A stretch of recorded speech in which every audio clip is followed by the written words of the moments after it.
Hello guys, welcome back to my channel. আজ আমি করব ডিমের তরকারি। তো কিছু ডিম আমি সেদ্ধ করে নিয়েছি আর দুটো ডিম আমি পোস্ট করে নেব।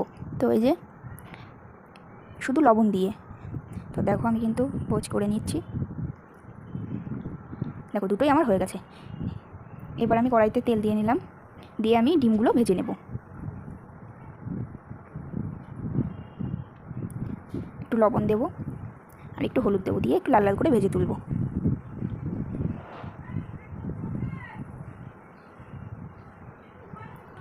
দেখো আমার কিন্তু ভাজা হয়ে গেছে। এবার আমি ডিমগুলো তুলে নেব। তো এবার কড়াইতে শুকনো লঙ্কা আর জিরে ফোড়ন দিলাম। এরপর আলুগুলো দিয়ে দেবো, দিয়ে ভেজে নেব। আমি কিন্তু একটা রসুনও দিয়েছি। একটু লবণ দেবো, দিয়ে ভেজে নেব ভালো করে।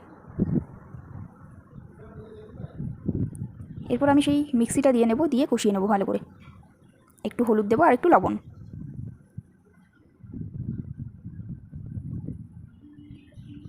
ঢেকে দিয়েছিলাম। তো দেখো আমার কিন্তু কষানো অনেকটাই হয়ে গেছে।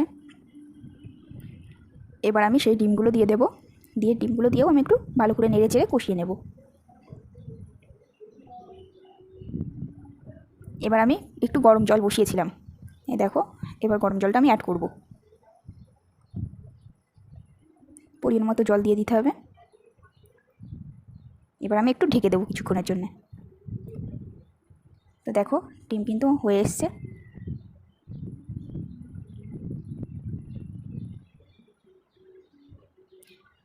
তোমরা কে কে মানে ডিমের পোচ খেতে ভালোবাসো আর কে কে গোটা ডিম খেতে ভালোবাসো?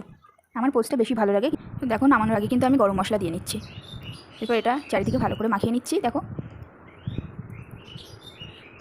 তো জানিও আমার ডিমের কারিটা কেমন হয়েছে।